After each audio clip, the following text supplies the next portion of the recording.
we found. I feel like I belong. You're gonna need a bigger church.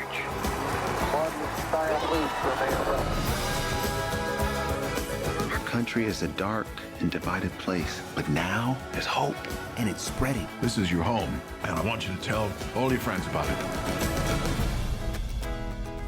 I think when we obviously get a chance to talk with the actors, but it's really cool, I think, when we can sit down with you guys, pull the curtain back a little bit, and see what God did, I think, in the particular of making this film.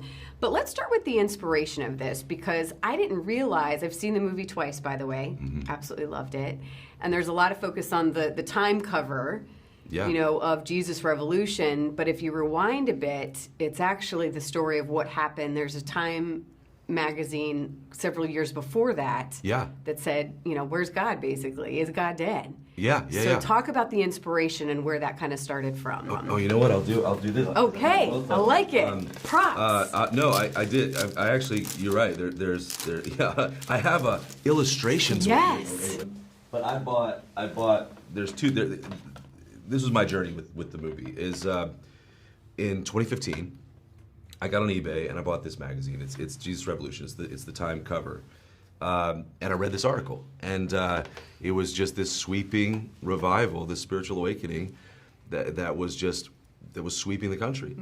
And then 4 years prior was this. It was the first time Time didn't have an image on its cover, and it just said, "Is God dead?" And I'm curious. I'm a filmmaker. I'm a storyteller. I'm like, what in the world happened between these two Time magazine covers? You have this very bleak assessment, and then you have Jesus on the cover of Time. And as I read this article, I began to realize how similar the times in which we live in now are. There's just a lot of division.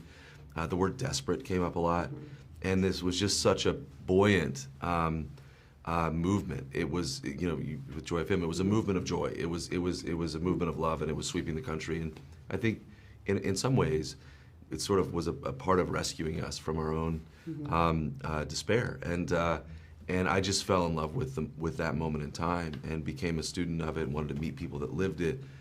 Met Greg Laurie, and we researched it for years. And so in between every film, I Can Only Imagine, I Still Believe, American Underdog, it was like, how do we get Jesus Revolution made? And so I'm just so honored that we finally got to get it made now, and I think it comes at a very, very appropriate time. We need this. You know, we need this now. It's so interesting. I love what your team is doing too about asking people to pray, you know, up until this point, and getting hearts people prepared, I think, for this message as well.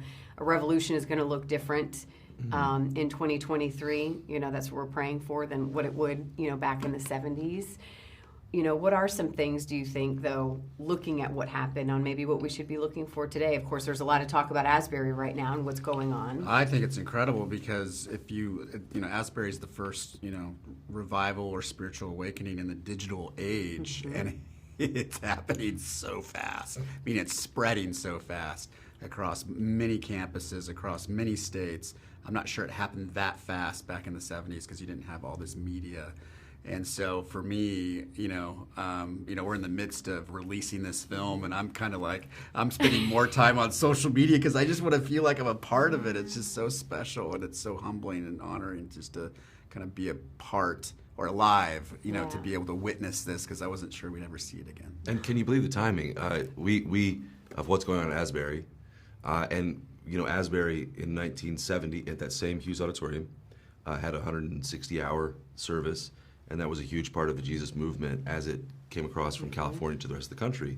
So we were wrapping a film, and Beth and I were up in Kentucky anyway, so we're like, let's just drive over. This was Saturday. And we just sat there, and it was so beautiful. And hearing the college kids talk about their experience, and they have such a voice. And I remember Greg Laurie called me, he said, what did it feel like? And I said, it felt just like the scenes we filmed in the movie. Like, it felt identical. And so it was so cool, and my goodness, the timing of all this is just amazing. And that's God for you, right? And it was fun to experience it, and that's our hope. Our hope is that people see the movie and then say, okay, it's our turn, and it's our time, and how can this happen again?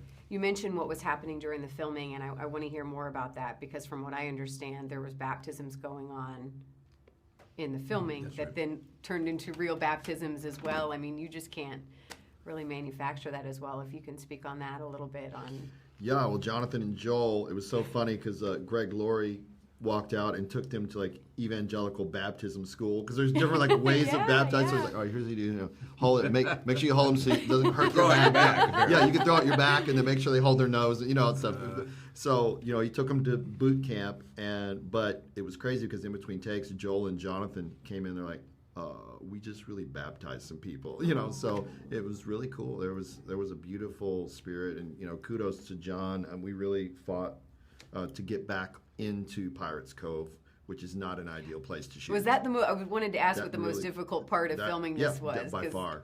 Yeah, just because of location? Yeah, it's real rocky and carrying cameras over and everything, and just getting the people. And you can't close down that beach. So you're contending with like tourists and loud children and all kinds of crazy stuff. We were like, whoa, is this going to work? But we made it, we made it work. But yeah, there were some beautiful, like honest moments of people wanting to be baptized in that setting. Yeah. And there's literally cameras rolling in our movie and people are really being baptized. So that's pretty cool. The photography in the Time magazine was at Pirates Cove, and we felt it was important to go back to that relocation. I've never felt the kind of spiritual power filming anything in my career.